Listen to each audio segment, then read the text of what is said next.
Hi friends, कैसे हैं आप लोग। उम्मीद करते हैं आप अच्छे होंगे। आज फिर एक नए टॉपिक के साथ आपके सामने आए हैं और आज जो हमारा टॉपिक है वो है टोयोटा एटियोस के इंजेक्टर। ये है इंजेक्टर हमारे बॉश पिजो के, ये देख सकते हैं यहाँ पर। ये हमारा बॉश पिजो का इंजेक्टर है, ठीक है। थोड़ा सा ये डिफरेंट होता है इंजेक्टर दूसरे इंजेक्टरों के मुकाबले में। जो हमारे डेल्फी, बॉश, कॉन्टिनेंटल के इंजेक्टर होते हैं उससे थोड़ा डिफरेंट होता है ये, ठीक है। और ये जो इंजेक्टर है तो ये इंजेक्टर थोड़ा सा डिफरेंट होता है। इसका जो ओपनिंग फिटिंग होता है, जो इसकी फिटमेंट होती है, इसको रिपेयर करने का जो मेथड होता है वो भी थोड़ा दूसरे इंजेक्टरों के मुकाबले में अलग होता है, ठीक। तो आज हम बात करने वाले हैं बॉश पिजो पे और इस पर हम पहली बार ही वीडियो बनाने जा रहे हैं। तो ये 3 इंजेक्टर तो हमने रिपेयर कर दिए यहाँ पर, ये देख सकते हैं। और ये इसके चारों वाल हैं, ये इसके पुराने वाल होते हैं ऐसे, ठीक है। इसके कंट्रोल वाल हम चेंज कर चुके हैं। अब हमको जो इंजेक्टर रिपेयर करना है वो ये है। ये इसको हमने पूरा डिसमेंटल कर दिया है, सर्विस कर दिया है। और सर्विस करने के बाद अब इसकी फ़िटिंग बताएंगे, इसकी फ़िटिंग कैसे होती है, ठीक है। तो बहुत गौर से देखने वाली फ़िटिंग है, बहुत बारीकी से काम होता है इसका। थोड़ी सी भी हम गलती करेंगे तो हमारा इंजेक्टर ऑन नहीं होगा मशीन पे, ठीक है। तो सबसे पहले हम इसको माउंट करेंगे हमारे स्टैंड पे। उसके बाद ये देख सकते हैं इसका एम्पलीफायर है, ये हमें इसे कंप्लीट करना होता है। ये अच्छा हमने वॉश करके रख लिया इसको, ठीक है। अब इसको फिटिंग करने से पहले हमें इसको ऐसे यहाँ से फिटिंग करना है। फिटिंग करने के बाद इसमें डीजल भरना है यहाँ पर, ठीक है। इसको डीजल में रखना है, पूरा इंजेक्टर में हमें डीजल डाल के रखना है। थोड़ी सी भी इसके अंदर एयर नहीं होना चाहिए। अगर एयर होगी तो ये एयर लॉक हो जाएगा, इंजेक्टर मशीन पे स्टार्ट नहीं होगा, ठीक। इस तरह से इसको बिठाएंगे, ये बैठ गया। अब बैठने के बाद इसको हमें प्रेस करना है। किसी भी चीज़ से आप इसको प्रेस कर सकते हैं, बिल्कुल आसानी से प्रेस हो जाएगा ये। चाहे आप प्लायर से प्रेस कर सकते हैं, अगर प्लायर से नहीं करना है तो इसका पुलर भी आता है, पुलर से ही प्रेस कर सकते हैं। हम इसको हमारी वाइस पे प्रेस करेंगे, वाइस पे भी बहुत इजीली प्रेस हो जाता है। देख सकते हैं आराम से धीरे धीरे हम इसको ऐसे, ये पूरा एम्पलीफायर हमारा रेडी हो गया, ठीक है। इस तरह से ये एम्पलीफायर रेडी होता है। इसके अंदर डीजल भरना बहुत ज़रूरी। थोड़ी सी भी अगर एयर रह जाएगी तो इंजेक्टर हो जाएगा एयर लॉक, और एयर लॉक होने के बाद ये मशीन पे स्टार्ट नहीं होगा, ठीक। उसके बाद इंजेक्टर फिटिंग करेंगे और फिटिंग करने से पहले सबसे पहले हमें एक सिम लगाना होती है यहाँ पर। ये देख सकते हैं सिम, ये सिम, ये का जो सिम देख सकते हैं यहाँ पर, ये जो फ्लैट वाला हिस्सा है और एक तरफ भी लाइनिंग वाला हिस्सा है। तो ये जो लाइनिंग वाला हिस्सा है ये नीचे की तरफ जाएगा और फ्लैट वाला हिस्सा ऊपर की तरफ आएगा हमारे एम्पलीफायर की तरफ, ठीक है। तो अगर इसको लगाने का सबसे इजी तरीका ये है कि आप इसको एम्पलीफायर पर रख के ऐसे, इसको ऐसे एम्पलीफायर पर रख के भी बिठा सकते हैं, ठीक है। तो इसको लगाने से पहले इसमें डीजल डालेंगे और डीजल डालने के बाद इसको अच्छे से तरीके से ऐसे फ्लैट वाला हिस्सा ऊपर रख के हम इसको फिट कर देंगे, ठीक। देख सकते हैं यहाँ पर ये हमारा फ्लैट वाला हिस्सा ऊपर आ गया, ठीक है, और लाइनिंग वाला हिस्सा नीचे चला गया। अब इसका जो मेन इम्पोर्टेंट जो काम है वो क्या करना है हमको, कि इसमें एयर लॉक, उसके लिए हमें इसकी जो मेन लाइन है ये और ये रिटर्न लाइन, ठीक है, तो इन दोनों को हमें पैक करना होता है। ये हमने रिटर्न लाइन पैक कर दी, उसके बाद इसकी मेन लाइन को हम पैक करेंगे ऐसे, ठीक है। ये हो गई दोनों पैक, ठीक। अभी हमारा इंजेक्टर का जो अंदर डीजल हम डालेंगे वो यहीं पर रुका रहेगा। अगर डीजल हम वैसे भरते तो यहाँ से नीचे से निकल जाता, ठीक है। तो ये अब हमारी सिम फिटिंग हो चुकी है, देख सकते हैं, ठीक। अब इसमें हमें डीजल डालना है, डीजल पूरा भरेंगे इसमें। उसके बाद सबसे पहले लगाएंगे इसका एम्पलीफायर, और एम्पलीफायर को देखें, इसमें भी इधर फ्लैट हिस्सा है, ठीक, और इधर स्लोप वाला है। तो इसकी पहचान कैसे करेंगे, कि जो स्लोप वाला हिस्सा है ये देख सकते हैं हम वॉल की तरफ जाएगा, क्योंकि वॉल में भी डिज़ाइन स्लोप वाली बनी हुई है, तो उसको स्लोप वाली हिस्सा वॉल की तरफ जाएगा ऐसे, ठीक है। तो ये हमारा एम्पलीफायर हो गया फिटिंग, ठीक। इसके बाद हमको लगाना है इसका वॉल, और जब हम नया वॉल डालते हैं तो ये नया वॉल देख सकते हैं आप, ये ओरिजिनल जेन्युइन वॉल है ये बॉश का। और वॉल के साथ में एक छोटी सी पिन आती है, छोटा वॉल आता है इसका, इसको ऐसे रखना है यहाँ पर, इसको ऐसे यहाँ पर लगाना है। और इसके बाद ये लगेगी छोटी सी एक स्प्रिंग यहाँ पर, ठीक है। स्प्रिंग के बाद ये आएगी इसकी प्रेशर प्लेट, ठीक है। प्रेशर प्लेट है, इसको प्रेस करके रखेगी।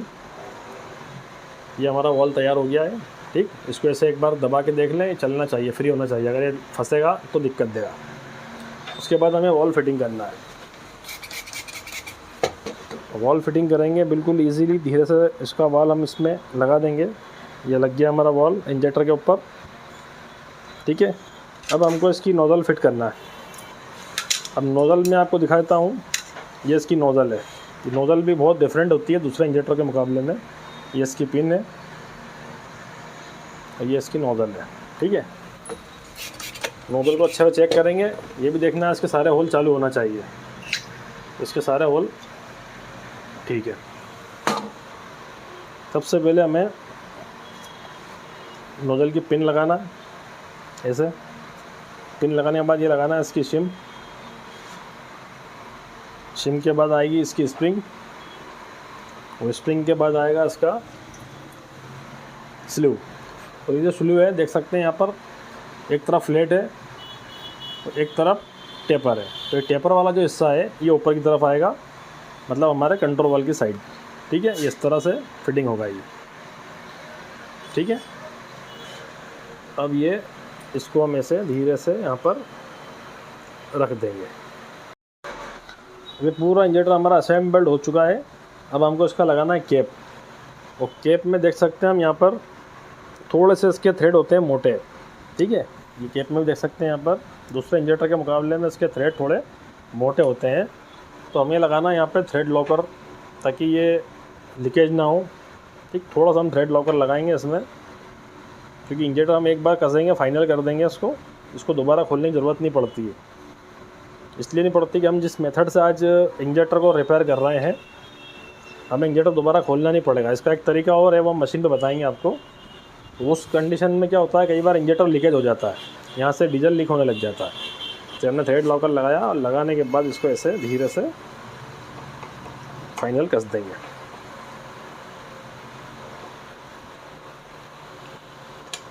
इसमें हम टॉर्क रेंच से भी लोड ले सकते हैं, 50 से 55 न्यूटन मीटर का लोड आएगा इस पर, ठीक। धीरे धीरे इसको आराम से टाइट करना है। ये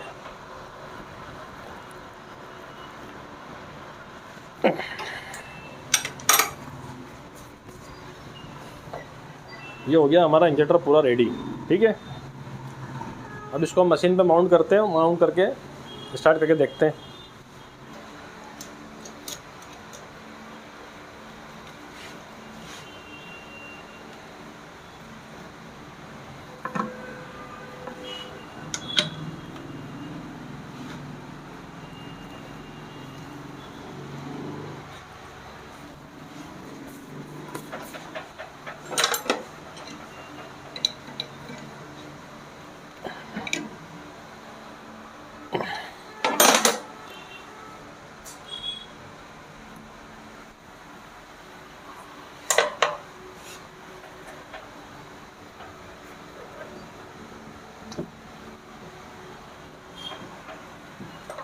दोनों केप हमने निकाल दी है इसकी, ठीक है। ये देख सकते हैं यहाँ पर, यहाँ पाइप कस दिया है। तो यहाँ पर लगाएंगे हम ये इसका जो गाड़ी में आपने देखा होगा ओवरफ्लो पाइप आता है, उसमें कनेक्टर लगा होता है, नॉन रिटर्न वाल होता है। ये सिर्फ एक ही तरफ चलता है, ठीक। तो नॉन रिटर्न वाल है, इसमें कम से कम 5 से 10 बार के बीच में प्रेशर होल्ड करता है ये, ठीक है। तो इस इंजेक्टर को प्रेशर बहुत ज़रूरी है ऑन होने के लिए, तो हम इसमें ये लगाएंगे। इसको लगाने के बाद इसका कनेक्शन करेंगे हम रिटर्न पाइप से ऐसे, ठीक है। तो ये पूरा कनेक्शन हो चुके हैं, ये मेन पाइप, ये रिटर्न पाइप। अब मैं बताता हूँ इसको हमने फाइनली यहाँ पर कसा, क्योंकि कई बार क्या होता है कि इसकी एक ट्रिक और है इंजेक्टर को ऑन करने की। अगर मान लो आपके पास ये नहीं है, ये अगर आपके पास ओवरफ्लो पाइप नहीं है, तो भी आप इंजेक्टर को रिपेयर कर सकते हो, रिपेयर करके आसानी से चला सकते हो, ठीक है। उसको चलाने का मेथड ये है कि इंजेक्टर को आपको माउंट करना है। माउंट करने के बाद मशीन के आरपीएम रखना है 150 से 200, ठीक है। प्रेशर रखना है हमको 250 से 300 बार के बीच में, 250 से 300 बार के बीच में प्रेशर रखना है। और ये जो कैप है इसका, नोजल का, इंजेक्टर का जो कैप है, इस कैप को रखना है लूज़, ठीक है। और जैसे हम मशीन को ऑन करेंगे, आरपीएम देंगे 150-200 आरपीएम जब आएंगे तो अब यहाँ से रिटर्न डीजल आने लग जाएगा। तो इस रिटर्न डीजल को हमें रोक के रखना है, ठीक है। रोक के रखेंगे और इंजेक्टर को ऑन करेंगे। कैसे ऑन करेंगे, ये देखा आपने, ये ऑन हो गया। इस तरह से ऑन करेंगे, मशीन को प्रेशर देंगे। जब 250 बार का प्रेशर आ जाएगा उस वक्त हमें क्या करना है, धीरे धीरे प्रेशर को बढ़ाना है। 150 बार के बाद धीरे धीरे प्रेशर को बढ़ाना है और बढ़ाने के बाद धीरे धीरे ये नट को टाइट करना है। जैसे ही हम नट को टाइट करते जाएंगे वैसे ही इंजेक्टर फायर करने लग जाएगा। जहाँ ये फायर करने लग जाएगा वहीं पर हम इंजेक्टर को लॉक कर देंगे, पूरा नट टाइट कर देंगे, ठीक है। और उसी कंडीशन में एज इट इज़ इसको हमें 5 से 10 मिनट ऑन रखना है। ऑन रखने के बाद जब ये पूरा इंजेक्टर जब एयर टाइट हो जाएगा हमारा, तब हमें इसको प्रेशर बढ़ाना है। प्रेशर बढ़ा के इसके आरपीएम बढ़ाना है और फिर हम इसकी रीडिंग लेंगे, ठीक है। तो ये तरीका दूसरा है इसका ऑन करने का, ठीक है। तो ये एक ट्रिक थी स्टार्ट करने की इंजेक्टर को। अगर आपके पास ये पाइप नहीं है तो ठीक है, अगर ये वॉल नहीं है तो हम इस तरीके से भी स्टार्ट कर सकते हैं। लेकिन अगर हमारे पास ये है तो हम यहाँ पे 5 से 10 बार का प्रेशर होल्ड कर सकते हैं इंजेक्टर के अंदर। तो हम इसको लगा के अब देखते हैं मशीन पे ऑन करके। मशीन के पहले हम आरपीएम बढ़ाएंगे। यहाँ पर देख सकते हैं ये टेकोमीटर, ये हमारा 150 से 200 के बीच में हमारा आरपीएम होना चाहिए, ठीक है। ये आरपीएम आ गए हमारे। अब हमें यहाँ प्रेशर बढ़ाना है, ये देख सकते हैं यहाँ पर। ये धीरे धीरे धीरे धीरे हम प्रेशर को बढ़ाएंगे और इंजेक्टर को रखेंगे ऑन। इंजेक्टर हमारा ऑन है। जैसे जैसे हम प्रेशर को बढ़ाएंगे, देख सकते हैं यहाँ पर 120 बार हो गया है प्रेशर।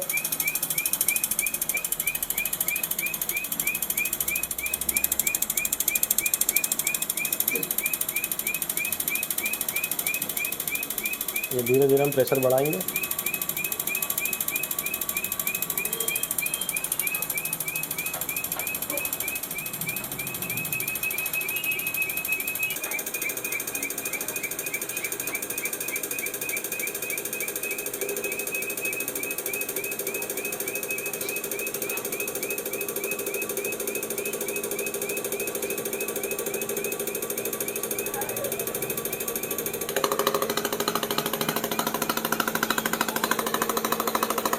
तो ये देख सकते हैं बिना डीजल को हमने ऊपर से प्रेशर से लॉक करे इंजेक्टर को ऑन कर दिया, ठीक है। तो ये इसका सबसे बेस्ट तरीका है इंजेक्टर को रिपेयर करने का।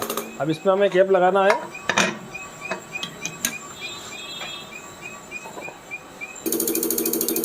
कैप लगाने के बाद कम से कम हमें इसको 4 से 5 मिनट ऑन रखना है, ठीक है, ताकि ये इसकी जो थोड़ी बहुत भी एयर है वो बिल्कुल बाहर हो जाएगी। और उसके बाद हमें इसका प्रेशर बढ़ाना है और इसके आरपीएम बढ़ाएंगे हम मशीन के, ठीक है।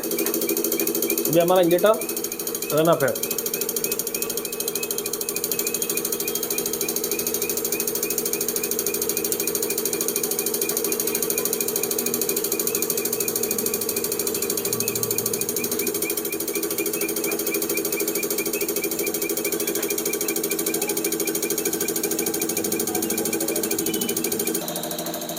तो इंजेक्टर ऑन हुए को हमें 5 मिनट हो चुके हैं, ठीक। और इंजेक्टर हमारा अच्छा खासा वार्म अप हो चुका है, ठीक है। और हमने प्रेशर भी इसका यहाँ पर बढ़ा दिया है। 900 से 1000 के आसपास प्रेशर है, 900 से 1000 बार का। और मशीन देख सकते हैं 500 आरपीएम के आसपास है हमारी, ठीक है। उसके बाद अब हमको इसकी रीडिंग लेना है। इसका फुल लोड, लो लोड, आइडल टेस्टिंग करेंगे इसका और फिर इसको हम गाड़ी पे फिटिंग करेंगे, ठीक है। और हमारा जो चेक करने का जो मेथड है, जो चार्ट है, वो अपने अपनी मशीन के अकॉर्डिंग होता है, ठीक। जिसके पास जैसी मशीन होगी वैसा उसका चार्ट रीडिंग होता है, रीडिंग चार्ट होता है, ठीक है। तो हमारी जो मशीन का जो रीडिंग चार्ट है वो उसके हिसाब से हम पूरी रीडिंग लेंगे इसकी। और रीडिंग लेने के बाद जब हमें लगेगा कि हाँ ये इंजेक्टर ओके हो चुका है तो फिर हम इसको गाड़ी पे फिटिंग कर सकते हैं। तो सबसे मेन इम्पोर्टेंट चीज़ इसके अंदर ये बताना थी आपको, ये इंजेक्टर अभी हमने 1 महीने पहले रिपेयर किए थे, ठीक है। वीडियो बनाने का जो मकसद है हमारा वो यही है कि 1 महीने पहले हमने इंजेक्टर पूरा रिपेयर किए थे। इसमें चारों वाल हमने नए डाले थे और 1 महीना गाड़ी नहीं चली और 1 महीने के बाद ही ये चारों वाल एक साथ ख़त्म हो चुके हैं इसके। तो ऐसा क्यों हुआ? हमारा वीडियो बनाने का मेन मकसद यही है लोग। तो ये देख सकते हैं यहाँ पर हमारे चारों इंजेक्टर रेडी हो चुके हैं। ये चारों इंजेक्टर हमारे रेडी हैं। और ये चारों इंजेक्टर में हमने चारों वाल्व अभी कुछ समय पहले ही डाले थे और ये वाल्व बहुत जल्दी ख़त्म हो गए। अब इतनी जल्दी ख़त्म क्यों हुए, क्यों ख़राब हुए, मेन बात ये है। उसके लिए हमने पूरी गाड़ी यहाँ बुलवा ली है हमारे पास। गाड़ी हमारे पास नीचे वर्कशॉप में खड़ी है। सबसे पहले हम इसका डीजल फ़िल्टर चेक करते हैं और डीजल फ़िल्टर खोलने के बाद देखते हैं इसमें हम आगे क्या करना है। ठीक है, ये है इसका डीजल फ़िल्टर। ये देख सकते हैं हालत बहुत ज़्यादा इसकी गंभीर है। पूरा डीजल फ़िल्टर हमारा ख़राब हो चुका है। ठीक है, और यहाँ पे भी देख सकते हैं हम, ये इसके अंदर फ़िल्टर की हालत और फ़िल्टर बॉडी की, इसमें एमरी है, दिख रही है शाइनिंग जो चमक रही है यहाँ पर, ये एमरी है इसमें। ठीक है, तो जिससे हमारा इंजेक्टर ख़राब हुआ वो यही एमरी है। और ये एमरी जो आई है ये पंप में से आई है। ठीक है, कहाँ से आई है? पंप से। उसको हमको पंप खोलना पड़ेगा और पंप को खोल के देखेंगे पंप में क्या पार्ट ख़राब हुआ है जिसकी वजह से ये एमरी आई। तो एमरी डीजल में जाने से हमारा इंजेक्टर ख़राब होगा। ठीक है, ये हालत है इसकी, देख सकते हैं यहाँ पर कई डीजल है, ये भी पूरा एमरी हो रही है इसमें। ठीक है, शाइनिंग आ रही है। इतना काला गंदा डीजल निकला है और इसमें अच्छी खासी शाइनिंग आ रही है क्योंकि इसमें एमरी मिली हुई है। ठीक है, इसका पंप में क्या कटा है, क्या ख़राब हुआ है, देखते हैं। पंप को खोल के फिर आगे बात करते हैं। तो दोस्तों ये पंप भी हमने खुलवा लिया है गाड़ी का, क्योंकि हमें डाउट है पंप के अंदर कुछ प्रॉब्लम हो सकती है। जैसे हमने डीजल फ़िल्टर में एमरी देखी है अभी, तो हम सबसे पहले पंप खोल के चेक करेंगे, उसके बाद ही इंजेक्टर को हम गाड़ी पर फिट करेंगे। ठीक है, क्योंकि इंजेक्टर में अब जब हम काम करते हैं तो इतनी जल्दी ख़राब होने का सवाल पैदा नहीं होता है। ठीक है, तो उसको अच्छे से एक बार चेक करेंगे पहले आखिर इसमें प्रॉब्लम क्या है, उसके बाद ही हम इसको गाड़ी में फिट करेंगे। तो पंप को खोलने से पहले सबसे पहले हमें इसका विन पंप खोलना होता है। विन पंप से हमें इसकी सारी स्थिति अंदर की मालूम पड़ जाती है कि आखिर पंप में क्या कंडीशन है। ठीक है, ये इसका विन पंप है जो डीजल को टैंक से खींचने का काम करता है। ठीक है, और ये है इसकी मेन शाफ्ट।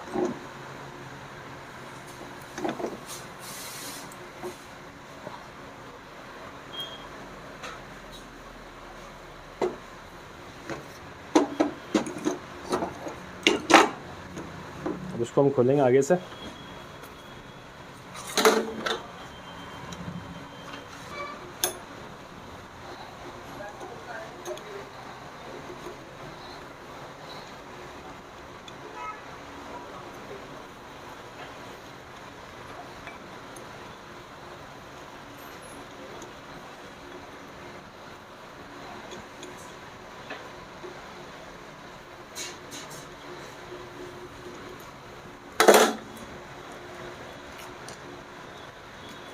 तो ये खुल गई इसके आगे की मेन शाफ्ट। अब इस प्लेट को हमें बाहर करना है।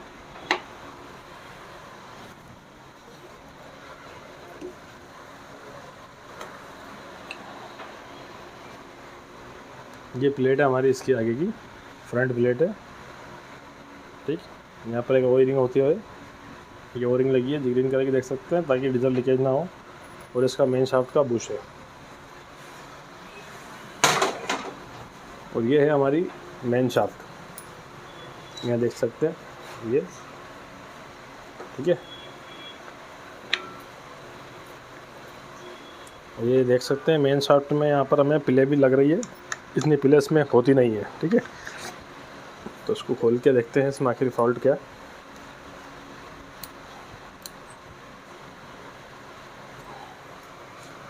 ये हमारा CP3 पंप है। इसको खोलने के लिए एक स्पेशल टूल आता है। ये जो टूल है ये इसका स्पेशल टूल है।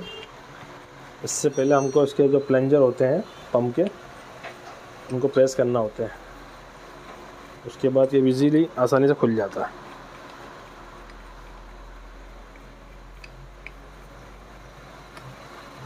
कूलर लग चुका है, देख सकते हैं यहाँ पर। इसको हमने प्लंजर को बिल्कुल लॉक कर दिया है। इसी तरह से हम तीनों कूलर लगाएंगे, उसके बाद ये बाहर आएगा।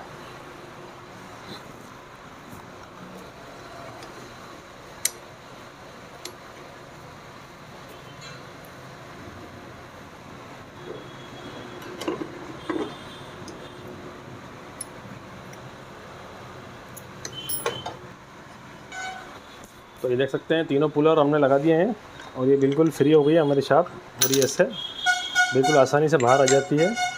जितने भी CP3 पंप होते हैं इनको खोलने के लिए हमें इस पुलर की ज़रूरत पड़ती है, ठीक है। और अब देखते हैं खोल के इसमें क्या है फॉल्ट। ये हमारी मेन शाफ्ट है और आप देख सकते हैं यहाँ पर ये मेन शाफ्ट हमारी बहुत ज़्यादा कट चुकी है, ठीक है।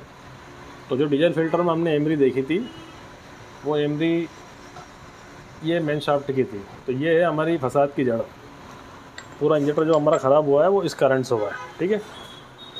और यहाँ पर हम देख सकते हैं ये इसका जो बुश है, ये इसकी हालत, ये बुश भी इसका अच्छा खासा रगड़ खा के कट चुका है। अभी दोनों आपस में रगड़ा के कट गए हैं और कटने से इसकी जो एमरी थी डीजल फिल्टर में गई, डीजल फिल्टर से इंजेक्टर में गई और इंजेक्टर को उसने ख़राब कर दिया। तो ये मेन फॉल्ट था इंजेक्टर ख़राब होने का। तो अगर हम इंजेक्टर जब भी रिपेयर करते हैं, और बाय द वे ऐसा होता है, अक्सर होता है, बहुत सारे लोगों का ऐसा होता है कई बार कि हम इंजेक्टर रिपेयर करके देते हैं, कुछ समय बाद इंजेक्टर में फॉल्ट फिर आ जाता है। इसका मतलब ये नहीं है कि हमने कुछ इंजेक्टर में काम अच्छा नहीं करा या सामान कोई ऑर्डिनरी डाला। हम जेन्युइन सामान के अलावा कुछ डालते नहीं है।